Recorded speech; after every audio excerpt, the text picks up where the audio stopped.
जहाँ दुनिया साथ छोड़ देती है, वहाँ साईं बाबा अपने भक्त का हाथ थाम लेते हैं। साईं बाबा अपने भक्तों की हर पुकार को सुनते हैं। जब इंसान पूरी तरह से टूट जाता है, तब बाबा उसे उम्मीद का एक नया रास्ता दिखाते हैं। उनकी कृपा से बंद किस्मत के दरवाजे भी खुल जाते हैं। जो सच्चे मन से बाबा को याद करता है, बाबा कभी उसका साथ नहीं छोड़ते। उनके चमत्कार पर विश्वास करने वाला इंसान हमेशा जीवन में नई रोशनी पाता है। आज मैं जो आपको एक घटना के बारे में बता रही हूँ, वो एक वास्तविक घटना के ऊपर आधारित है, कोई काल्पनिक नहीं है। यह कहानी एक लड़की आराध्या की है। वह अपने माता पिता और छोटे भाई के साथ बड़ी खुशी से रहती थी। आराध्या पढ़ाई में शुरू से ही बहुत होशियार थी।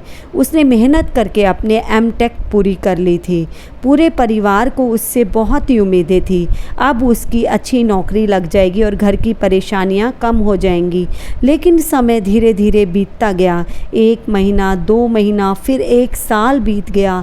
आराध्या ने न जाने कितनी कंपनियों में आवेदन किया, कितने ही इंटरव्यू दिए, लेकिन हर बार उसे निराशा ही मिली। कहीं से कोई कॉल नहीं आता था। कभी रिजेक्ट हो जाती थी तो कभी कोई जवाब ही नहीं मिलता था। धीरे धीरे उसकी मुस्कान गायब होने लगी। वह बाहर से मजबूत दिखती थी, लेकिन रात को अकेले में बहुत रोती थी। उसके माता पिता भी उसकी हालत देखकर दुखी रहते थे।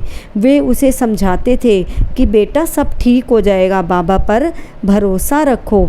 लेकिन एक समय ऐसा आया जब आराध्या खुद टूटने लगी। उसे लगने लगा कि शायद उसकी किस्मत में नौकरी है ही नहीं। एक रात वह बहुत ही परेशान होकर सोई। उसकी आंखों में आंसू थे और दिल में बस एक ही प्रार्थना, साईं बाबा आप ही कुछ कर दीजिए। रात के लगभग 2 बजे अचानक उसे ऐसा महसूस हुआ जैसे कोई सीढ़ियों से नीचे उतर रहा हो। धीमी धीमी कदमों की आवाज़। आराध्या डरते हुए अपने कमरे से बाहर आई। पूरा घर शांत था। उसने नीचे जाकर देखा, लेकिन वहाँ कोई भी नहीं था। वह कुछ पल वहीं खड़ी रही। उसका दिल तेजी से धड़क रहा था, लेकिन ना जाने क्यों उसे अंदर से बहुत शांति महसूस हो रही थी, जैसे किसी ने आकर उसे भरोसा दिलाया हो कि सब ठीक होने वाला है। अगले दिन रविवार था। सुबह सुबह उसके फ़ोन पर एक कॉल आया। एक बड़ी कंपनी की तरफ से इंटरव्यू के लिए बुलावा था। इंटरव्यू उसी दिन शाम को होना था। आराध्या की खुशी का ठिकाना नहीं रहा, लेकिन परेशानियां भी ख़त्म नहीं हुई थी। उसे इंटरव्यू से पहले कुछ ज़रूरी डॉक्यूमेंट्स जमा कराने थे। उसी दिन कई जगहों के ऑफिस जल्दी बंद हो रहे थे।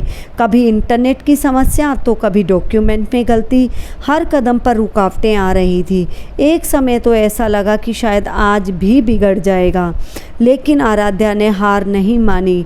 वह मन ही मन बाबा को याद कर रही थी और बोली, अगर यह मौका आपने दिया है तो इसे पूरा भी आप ही कराएंगे।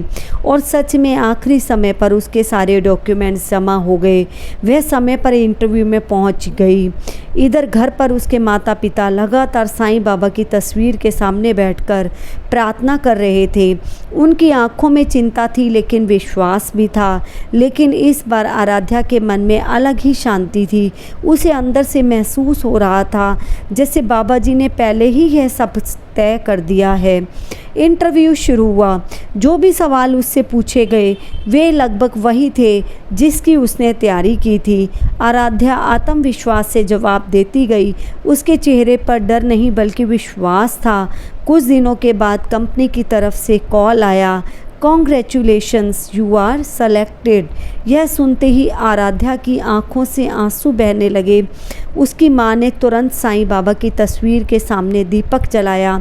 पूरा घर खुशियों से भर गया।